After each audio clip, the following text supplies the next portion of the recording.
Hi everyone, today's video is going to be a little bit different.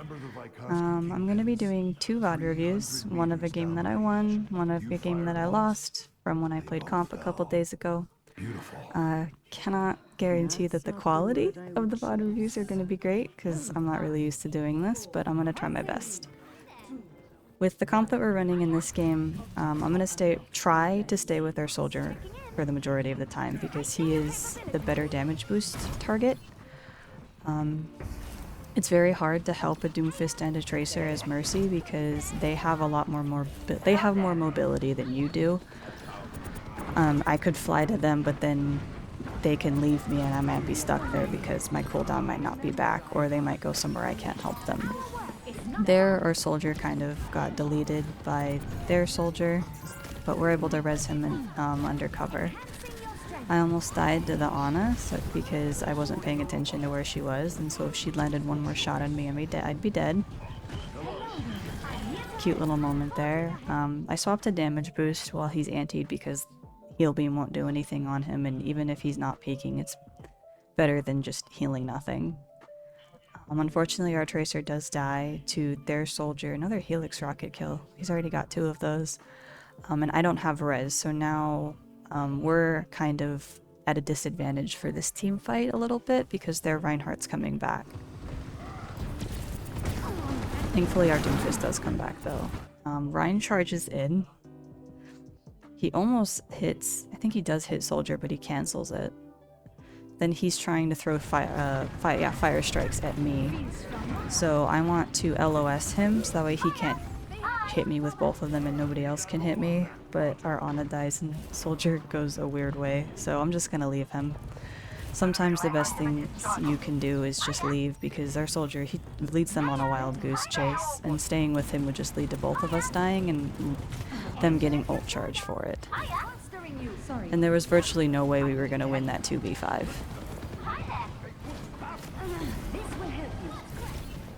So while I'm waiting for my soldier to come back, I do want to just throw the damage boost on whoever is kind of there.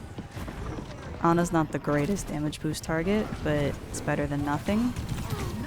I go for that res because I'm hoping I can get behind the corner. I almost died to the soldier, and so it was a little bit risky, but we do get the kill off of her. As you can see, I'm kind of leaving our Ana to heal the Doomfist because Tracer overall shouldn't need too much healing. She can either go for a health pack or come back to us when she really needs it.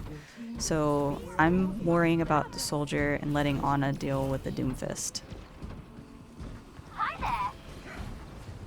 And that Moira is behind for a very long time, but if she's back there, she's not able to help her team, so it's not really too much of something to worry too much about.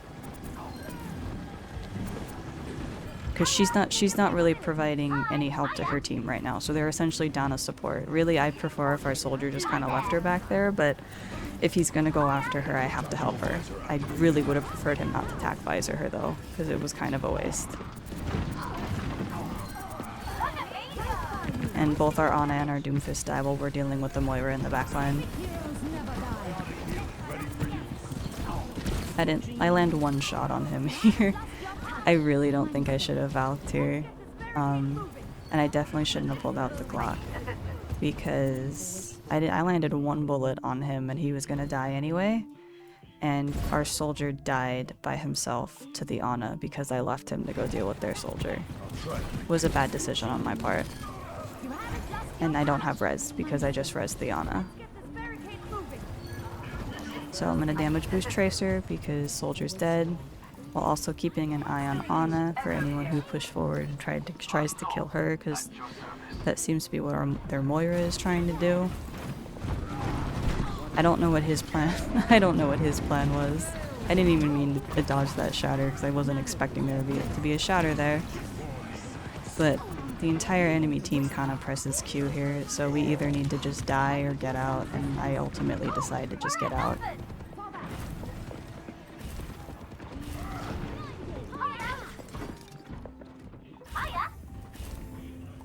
Because when they're all pressing or using their ults like that, there's not much you can do. Unless you have a counter ult, but we didn't have any counter ults. I think we used nano, but yeah. So I'll admit, for a hot second here, I was kind of at a loss for what to do, because since I lost my soldier, I was thinking, well, maybe I should try to dive with our 2 divers, even though that would put me at a lot of risk, because if our divers leave and without securing any kills, I might not be as able to easily leave with them, and then I'll die. So I kind of defaulted back to just damage boosting the Hanzo, because even though Hanzo's not he's not an optimal damage boost target, he can still make a good use of damage boost, especially since they're running a Reinhardt and Hanzo's a bit of a tank buster.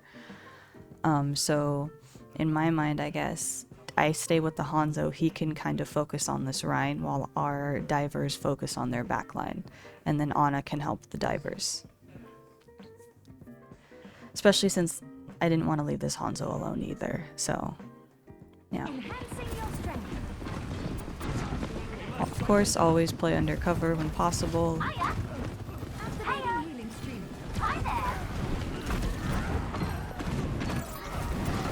Here, Hanzo gets squished, but this Rein is low. I'm not expecting him to put his shield down here, but it forces him, he runs away back to his team and I can get the res.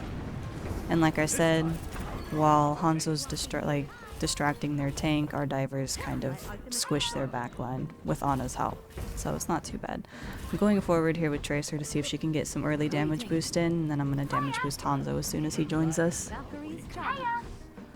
Essentially, when you don't have a solid damage boost target as Mercy, you just want to be damage boosting whoever's playing the most aggressive, because they're going to benefit the most from it. If you're just sitting on someone in the backline who's not really doing anything because they can't see any enemies, here, I'm going to pause it while I talk about this here.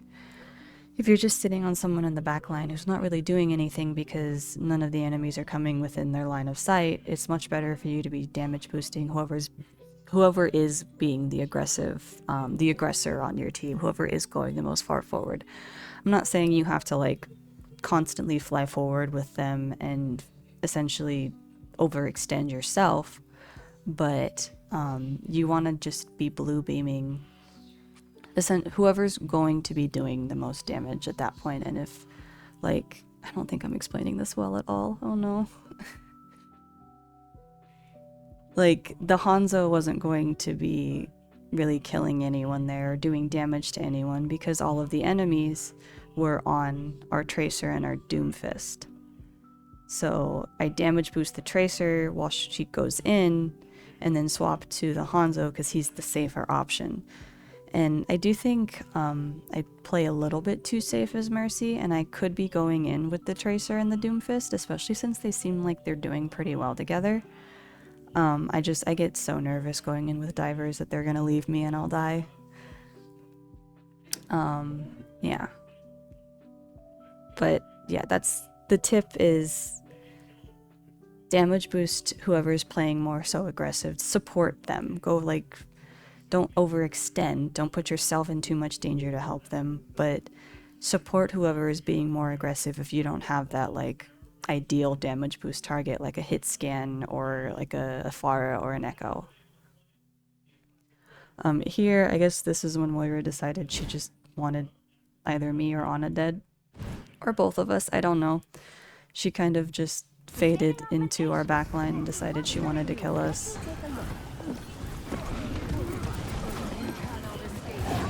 Not faded, she was back there. And so, you know, support each other. I'm healing Ana, she's healing me, and honestly, because this Moira is back here doing this, her whole team dies. So, I'll take it.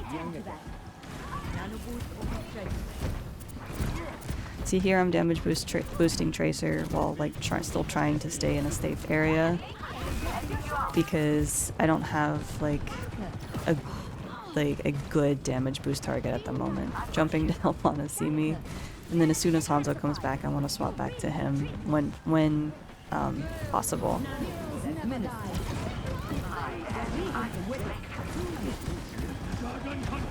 So because we ulted, they're ulting in response, or no. So this was kind of a cascade here. Moira ulted, so I ulted to kind of get that extra healing in while she was calling, and then we nanoed and they nanoed in response. It's kind of that cascade of ultimates happening. I think we end up losing this fight. Yeah, because they all use a lot of ults. Their Doomfists gets 2. Here, I was hoping to be able to get out when I really should have just died. I was hoping our Doomfist would come up here on this top right, and I'd be able to fly to him, but I realized I wasn't going to be able to, so I just, yeah, I wanted to die. But honestly, I still think I staggered myself because by the time I respawn, all of my team is gone. And there's no one for me to fly to. So I think this leads to another death on my part, because I go up here on the right, and they all push in without me. And I get Moired. Because I don't hit any of these shots. I'm so bad. This was like my first game of the day. And I was not used to having the pistol out, so I died again. Back to spawn with me, but I really just wanted us to regroup.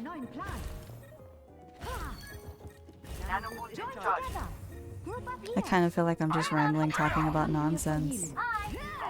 Is any of this, like, helpful at all? Making any amount of sense? Or am I just, like, prattling on about nothing? So now that we've got an Echo, I'm gonna try to stay with Echo, because I don't... What is their team comp? Oh, if they had a lever at this point. That's okay. Yeah, I think that's why the Moira was just in our backline constantly. There are only DPS as a Sojourn, so I do want to be a little bit careful of her, but I try to stay with Echo as much as possible. But also this Moira is still in our backline. And they have a lever, so we just have that instant advantage.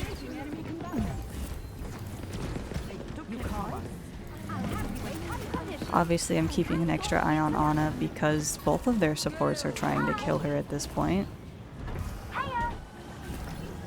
Unfortunately, she goes behind the corner and the beam breaks and I can't get it back on in time.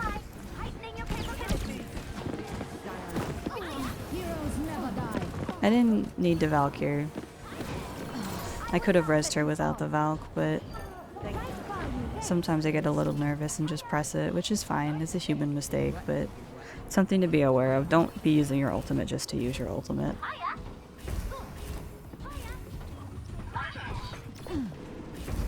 So defaulting onto the Echo, keeping an eye on Ana because we know that Moira's been trying to murder her all game and she's gonna get away with it again.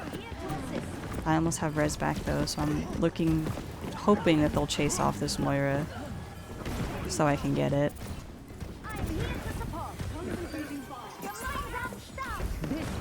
And then I should have been blue beaming there, but I was hoping Tracer would come to me so I could heal her. Shouldn't have done this. That was a bad idea. I almost died. But thankfully I'm able to juke her and she spends the whole time trying to run after me instead of touching the point. So that one was kind of weird. I'll say that one was kind of weird because we had the enemy team had a lever. So I'm just gonna go into the first loss I have here. I don't remember what happened in this one. Oh, this is the one with the Mercy who was getting, the enemy Mercy was getting boosted. And I don't like to say that lightly because it's, you know, there's a stigma against Mercy players for all being boosted, and I do not believe that at all. I am a Mercy player, but this person was, I think genuinely, they were getting boosted by the soldier they were duoing with. Like, I don't make those accusations very lightly. But it just kind of sucks when that happens, because there's not much you can do. Sometimes. So, in this situation... in this situation, my primary damage boost target is going to be Ashe. Obviously, she's one of probably the most well-known good Mercy damage boost targets. I could, and I do, sometimes swap to Symmetra because of the fact that they're running an Orisa and there's really nothing Orisa can do to block Symmetra's beam. So if Symmetra gets, if she gets full charged, she can just kind of, or she, theoretically, she can run it down at the Orisa and melt her. I don't think that happens very often, partially because I think their BAP is really pocketing this Orisa hard, and he doesn't really die a whole lot.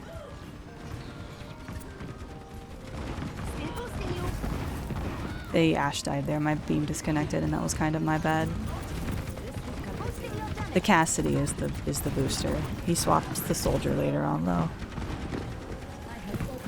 Although I'm not really sure why we backed up so hard here, because we just kind of gave them the choke for free, and I don't know why.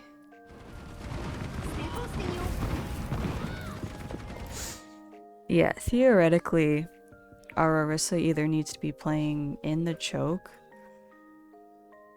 in this choke to prevent them from coming through, or back at this corner.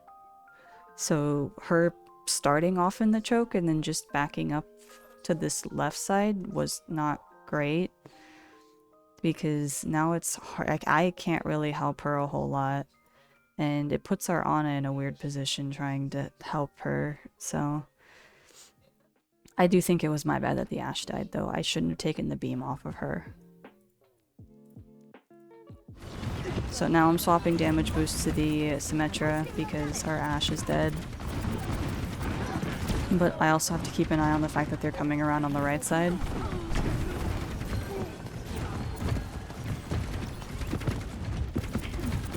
So what I want is I want the Symmetra to try to go in and deal with their Orisa since she's like full beam, but I get wall off.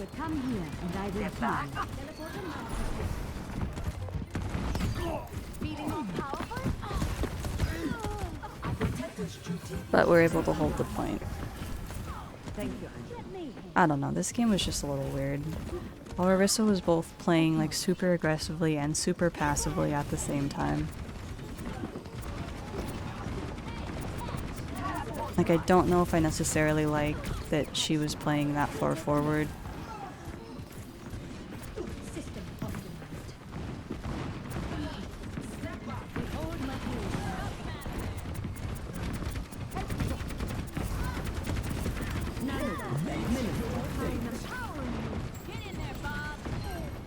That was a good Orisa ult though.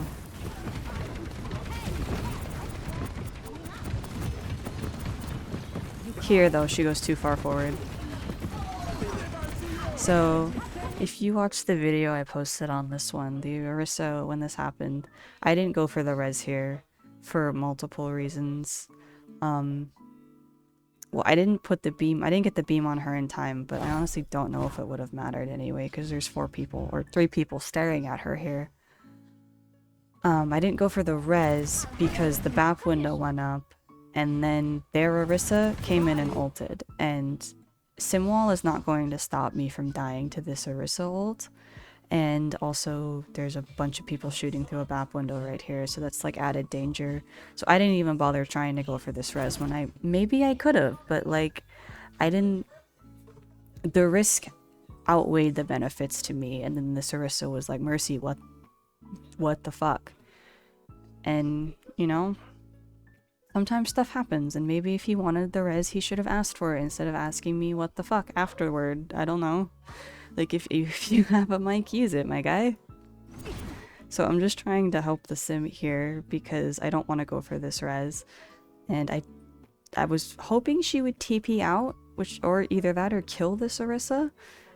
And she's not able to do either. I don't know if does she have her TP? Yeah, she had her TP. So I was hoping she would TP out so that way she could stay alive, but she didn't, and then she died to the Orisa ult because she stayed in it for too long. So we lost 2 because our Orisa overextended around the corner and died. And now they have a Pharah, and I think their Orisa's gonna get rezzed.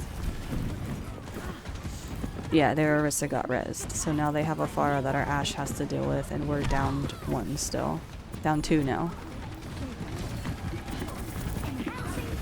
So I valked here because I thought I'd be able to touch. My plan was to go up over this wall here. That's the wrong button.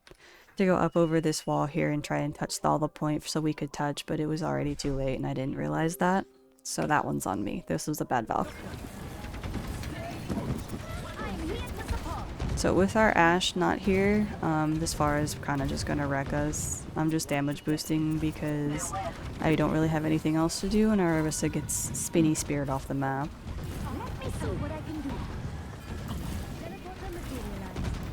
Part of me kind of feels like this one might have been a little bit of a tank diff, but I don't know. I think we were all struggling a lot.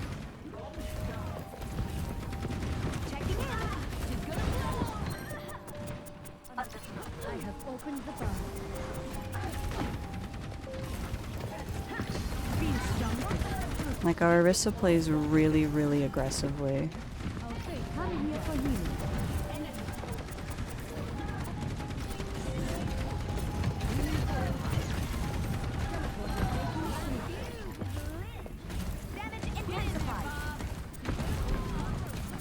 And I can't res her where she's at because of the fact that she's in the middle of the open. Their Mercy's able to get the res with the payload and Hrsa team there, and I think at this point their BAP has not died yet, by the way. I'm pretty sure when I pressed tab he had 0 deaths at this point in the game. So I don't know if our team's struggling to kill him or if he's playing in areas where they can't get to him. Here I missed the ledge and ended up falling.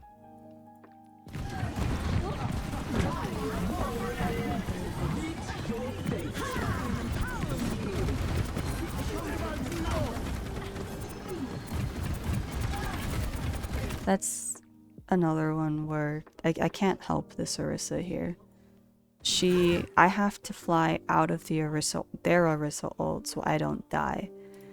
And then she ults over here by herself. Right now she's behind the payload and like this staircase wall. And then she runs into this little room over here and I can't get to her over there. So she's just overextending and getting BAP windowed and I can't help her with that. So the only thing I can do in this situation is stay with either of our DPS. And right now, the Symmetra is the one closest to me, and I can't fly to the Ashe with a BAP window up there. He kills me in like one shot. So my only like option is to stay with the Symmetra, and then I get Valk, see if I can help them from far away, but I don't think it's enough. They both die. Yeah, that guy's on Soldier now. So I'm trying to stall. Just kind of flying between the point and my Ana, but my Ana gets walled off and my beam breaks, so I can't get out, and I just die. It's unfortunate, but I bought us a little bit of time. I understand. But it won't be enough, I don't think. Yeah, the BAP's kind of rolling. He was also a little bit odd, but he wasn't really getting pressured, I don't think. He just kind of went wherever he wanted to and did whatever he wanted to. So now we've swapped Zarya to counter their Orisa.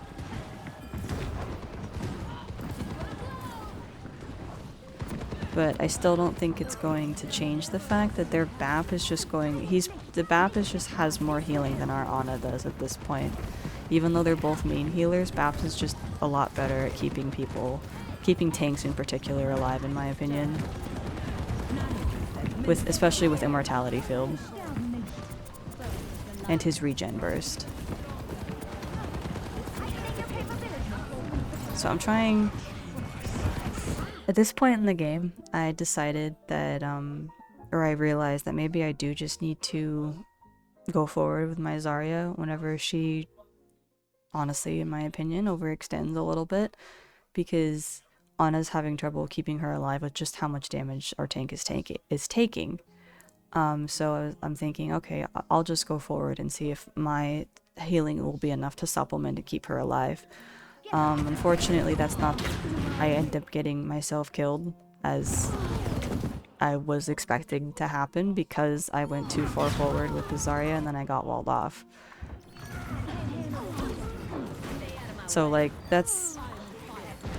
I don't like going forward with tanks who just only know how to face tank damage and like don't know how to peel or fall back so their supports can heal them. But it felt like this game was going to be unwinnable unless I went forward with this Zarya. And honestly, we ended up losing anyway, so maybe I was wrong.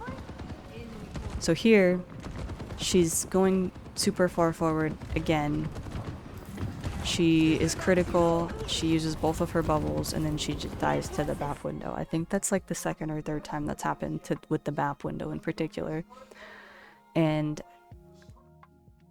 it's hard to play with an aggressive tank as Mercy, because a lot of the times you don't have the healing to be able to keep an aggressive tank alive. And one of like the first things you learn on Mercy is that you shouldn't just be beaming the tank the whole game, because that's not what Mercy's for. Mercy gets the most value out of damage boost, and 9 times out of 10 the best damage boost target is going to be one of your DPS. And so here our Zarya is playing super aggressive, and they were playing super aggressive on Orisa, but we just can't keep her alive, especially against a BAP who is doing a ton of damage, a soldier who is pocketed and probably not supposed to be this far down in elo, if I'm being entirely honest, and a Mei. Like, they just have a lot of damage on their team, and we can't help our Zarya back up safely when that happens. Like, she's kind of playing like we have a BAP and she has an immortality field or something like that to help her get out. Here was bad positioning on my part. I died. I probably shouldn't have been up there with Ashe. I got lasered by the soldier and then died. It's unfortunate. I Valk out of spawn just to get out faster and see if I can stall for long enough.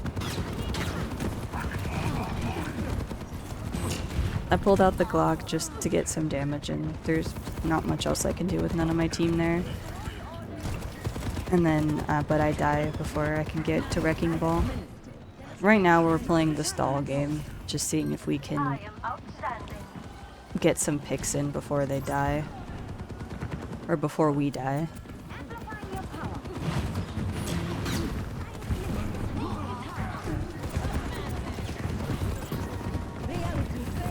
And honestly, we're doing pretty good at stalling, but again, like, we're not able to target like who actually needs to die.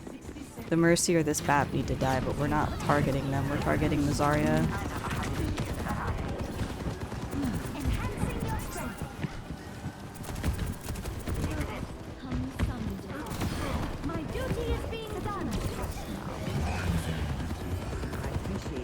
Here, I'm not really focusing on who would be the optimal damage boost target. I'm just throwing the beam on whoever kind of walks in my LOS. Because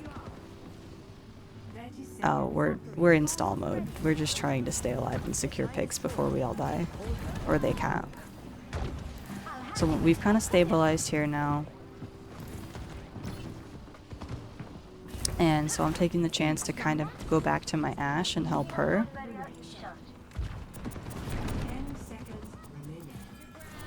We've got 10 seconds, and I thought we had this in the bag, that we would be able to hold this out, but they may ult on the point, and our ball gets frozen, and then they soldier ult, and nobody touches the point.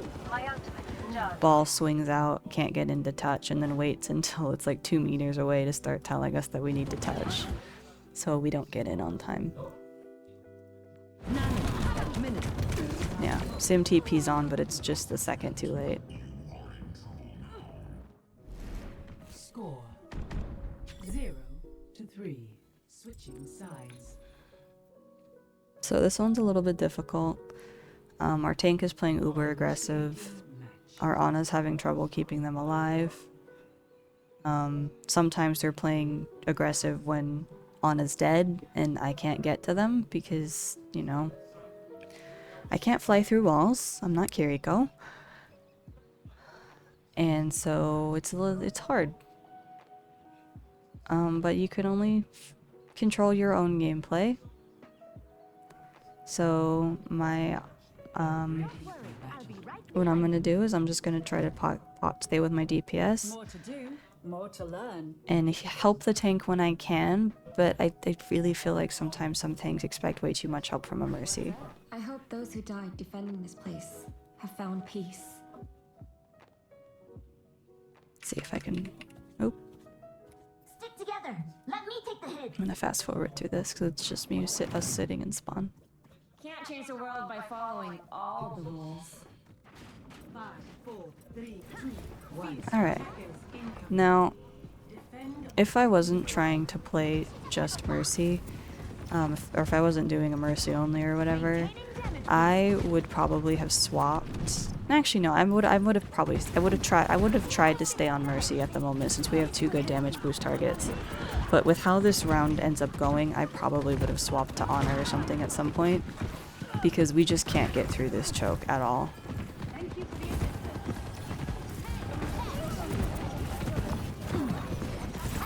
Our Echo gets bursted. This was weird to me because the Echo got bursted like right on top of where our Diva was, so I don't know if the damage was coming from the side because theoretically Diva should have been DMing here, but I guess she wasn't. So I wanted to go for the res, but I couldn't because the Mei was up there. And then our Diva dies because she flew in by herself. So this one was just difficult.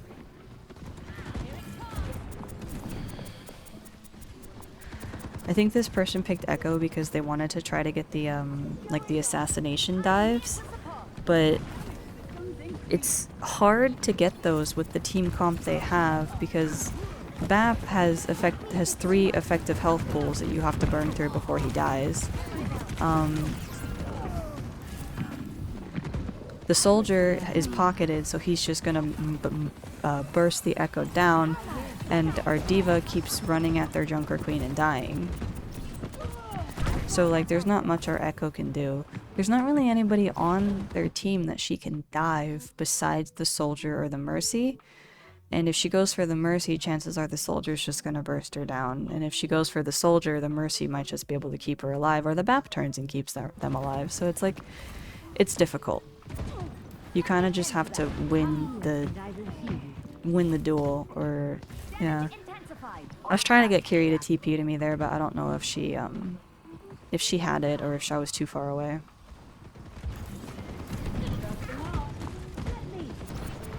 Our Echo goes over without me because she was in voice, but she didn't calm that she wanted me to go with her. So she keeps going over this building without me, and then I can't get to her, and she ends up dying, and then I get yelled at for it. But if you're gonna join voice and talk in voice about how I wasn't with you, you can also just tell me to go with you.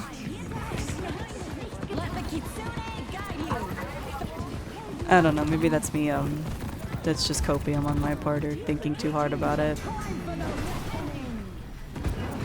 Here I'm playing away from the Junker Queen because I don't want to get bursted since I got antied in her ult.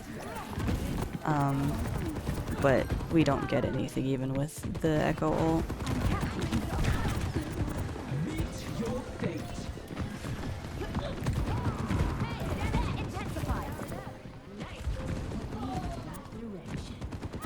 So, yeah, like I said, this one was just it was just hard because anytime we would get anything low, the BAP would come in and save them, and then anytime we did actually manage to kill something, the Mercy would go and res it because we didn't really have a whole lot of pressure on their backline.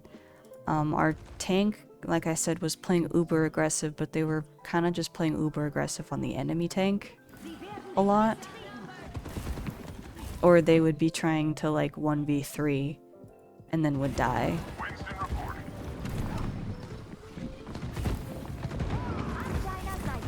So we're trying, the Echo says just play dive, but then in voice chat the Echo had said just play dive, so our tank swaps Winston, and then they don't dive the same people. Echo again goes over on the left without telling me to follow her.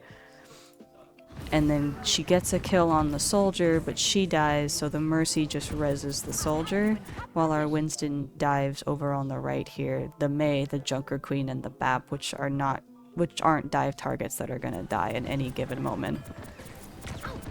Yeah, Echo's up here. And she goes over on the left by herself. I flew in to try to go with her, but she went behind a wall and died, and I can't help her.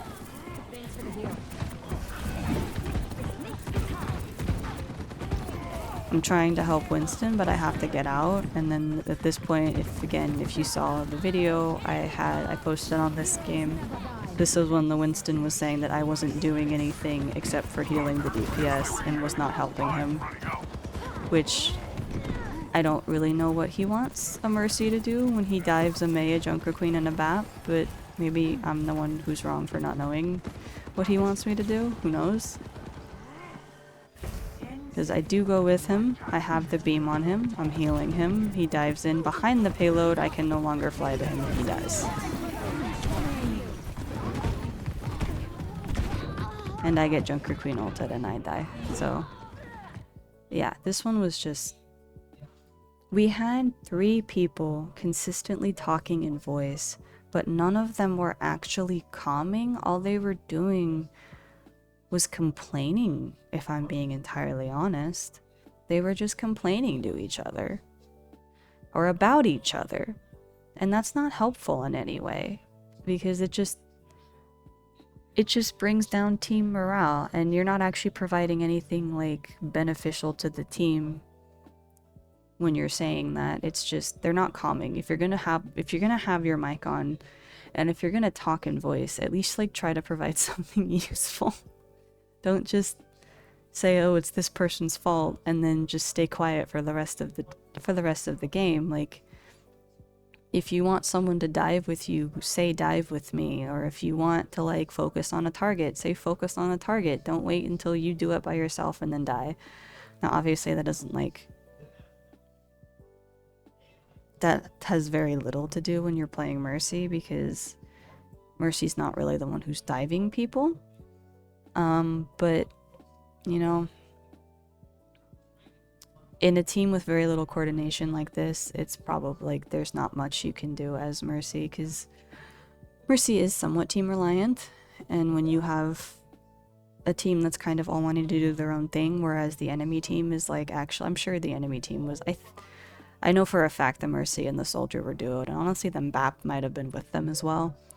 But when you have a team that has very little coordination versus a team that has quite a bit of coordination, it's just difficult to get anything done, honestly, regardless of what hero you're playing. So we lose this game, obviously.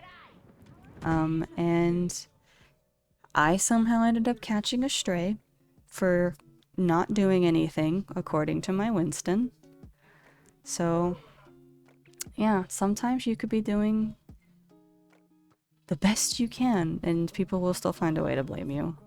Or, like, you'll be doing fine, and they'll find a way to blame you, because, like I said, there were a lot of times this tank was playing super aggressive, and nobody could help him. Not even our other support, or any other support, and he was still finding a way to say it was somebody else's fault.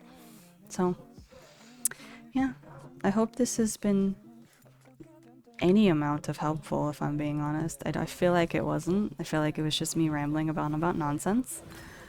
But yeah, I hope it was a little bit beneficial, educational in some way. Even if you just take one thing out of it, I guess I'll count it as a success. But if you'd like me to do like more VOD reviews or something, you can go ahead and let me know. Or if you tell me like, no, this was awful, never do this again, I also understand.